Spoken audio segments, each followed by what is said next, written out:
When we think about Jesus, we often focus on his teachings, his miracles, and his impact on the world. But one question that often gets overlooked is, what language did Jesus speak? It's a question that might seem simple at first, but it opens the door to a deeper understanding of who Jesus was and the world he lived in. Why does it matter what language Jesus used? Because language shapes how we connect with others, how we express ideas, and how we understand the world. Knowing the language Jesus spoke helps us get closer to the historical Jesus, the man who walked the streets of ancient Judea, taught the crowds, and spoke with people from all walks of life. It's more than just words. It's about understanding his world, his culture, and how his message resonated with the people around him. In this video, we're going to explore the linguistic landscape of the time. Jesus lived in a region where multiple languages were spoken: Hebrew, Aramaic, Greek, and even Latin. Each of these languages played a role in the society Jesus was part of, and we'll dive into how and when he might have used each one. By the end, you'll have a clearer picture of how Jesus communicated with those around him and why it matters. In the time of Jesus, first-century Judea was a crossroads of cultures, and as a result, it was a land of many languages. Understanding this diverse linguistic environment helps us grasp the world in which Jesus lived and the people he interacted with. Judea wasn't isolated. It was part of the vast Roman Empire, a melting pot where different languages were spoken daily, depending on the context and the people involved. The most commonly spoken language among ordinary Jews at that time was Aramaic. Aramaic had become the language of everyday life for the Jewish people after centuries of influence from the Babylonian and Persian empires. By the 1st century, it was the mother tongue of most Jews in Judea, including Jesus and his disciples. But Hebrew was still present, especially in religious settings.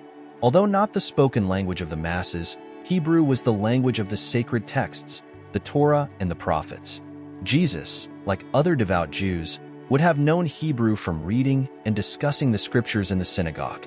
Beyond the Jewish community, Greek was widely used throughout the Roman Empire. Greek had been the dominant language of culture, trade, and communication ever since the conquests of Alexander the Great. In 1st century Judea, Greek was spoken by merchants, Roman officials, and those involved in regional and international affairs. It was the language of the educated and the cosmopolitan, and Jesus may have encountered or spoken it in certain contexts, particularly when interacting with non-Jews or Greek-speaking Jews. Lastly, there was Latin, the official language of the Roman government. Latin was primarily used by the Roman authorities and soldiers, especially in legal and military matters. While it was less common than Greek or Aramaic in daily life, it would have been present in dealings with Roman officials like Pontius Pilate or the Roman guards. In this multilingual world, Jesus would have navigated these different languages depending on the situation: Aramaic in daily life, Hebrew in religious contexts, and possibly Greek or Latin in more formal or political settings. This linguistic complexity reflects the broader cultural and political landscape of 1st century Judea, where various powers and traditions intersected, and Jesus' ability to communicate effectively in this environment was key to spreading his message. Aramaic was the heartbeat of daily life in 1st century Judea, and it was the language Jesus most likely spoke regularly. As the common tongue of the Jewish people in that time, Aramaic was the language of the streets, the markets, and the home. Jesus, growing up in the small town of Nazareth, would have spoken Aramaic from childhood, using it to communicate with family, friends, and followers throughout his life. Aramaic had become the dominant language in the region centuries earlier, during the Babylonian exile. When the Jewish people were taken into captivity, they adopted Aramaic as their everyday language. Even after returning to Judea, Aramaic remained the spoken language, while Hebrew became more reserved for religious texts and rituals. By the time Jesus was born, Aramaic was firmly entrenched as the language of the people. In the Gospels, we get glimpses of Jesus speaking in Aramaic, capturing intimate and powerful moments. For example, when Jesus raised Jairus' daughter from the dead, he said, "Talitha koum," Mark 5 verse 41, which means, "Little girl, I say to you, get up." These words in Aramaic are preserved in the text, allowing us to hear Jesus' voice as it was spoken in everyday life. Another well-known Aramaic phrase comes from the crucifixion, when Jesus cried out, "Eli, Eli, Lama Sabachthani, Matthew 27 verse 46, meaning, my God, why have you forsaken me? These direct translations remind us of how central Aramaic was to his ministry. Aramaic wasn't just a language, it was a connection to the people Jesus ministered to, the disciples, the crowds who followed him, the ordinary men and women he healed and taught. They all spoke Aramaic. It was the language that allowed him to communicate directly with the masses, making his message accessible and relatable. Whether he was delivering the Sermon on the Mount, debating with the Pharisees, or sharing parables with fishermen and farmers, Jesus did so in Aramaic, speaking the language of their hearts. By using Aramaic, Jesus made his teachings understandable to everyone, from the poor and marginalized to religious scholars. It was the perfect medium for his ministry, allowing him to spread his message of love, faith, and redemption in a way that everyone could grasp. And though Jesus lived in a multilingual world, it was Aramaic that carried his words into the everyday lives of those who heard him.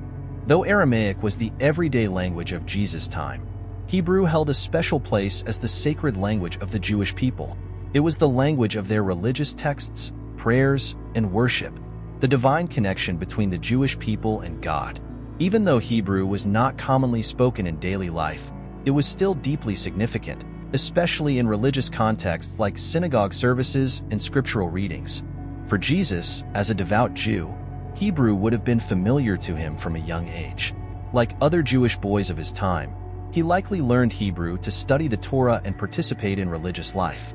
The Torah, the first 5 books of the Old Testament, and the rest of the Hebrew scriptures, including the prophets and Psalms, were all written in Hebrew.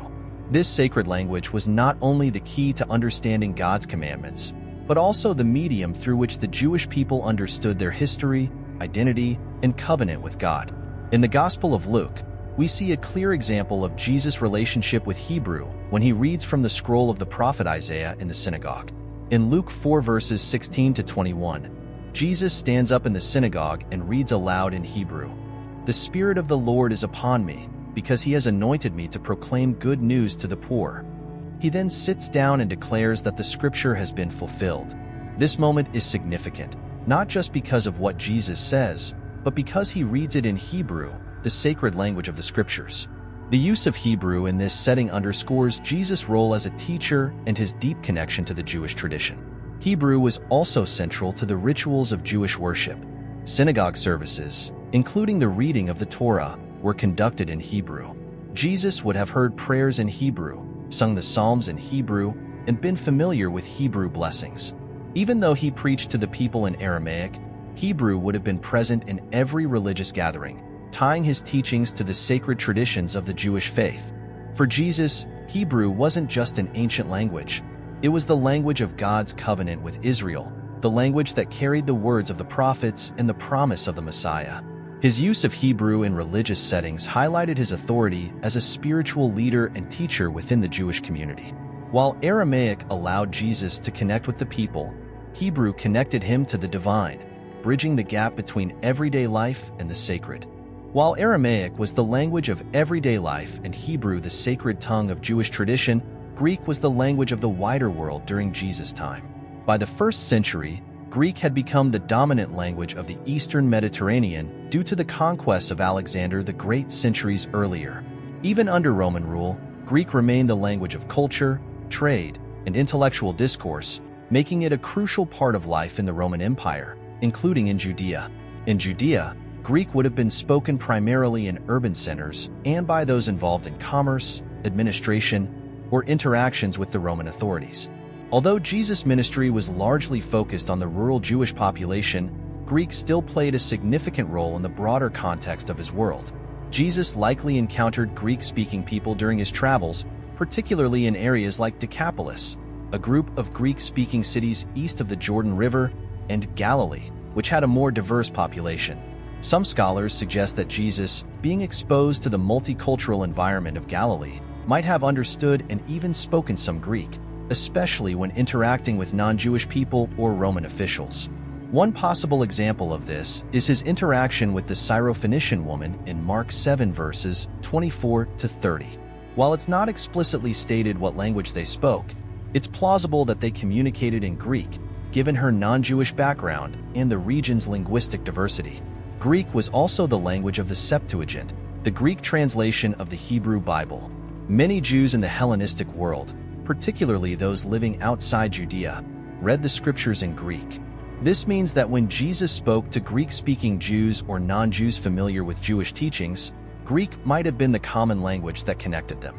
Even though Jesus primarily taught in Aramaic, the influence of Greek culture and language would have been present, especially in discussions that extended beyond the local Jewish community.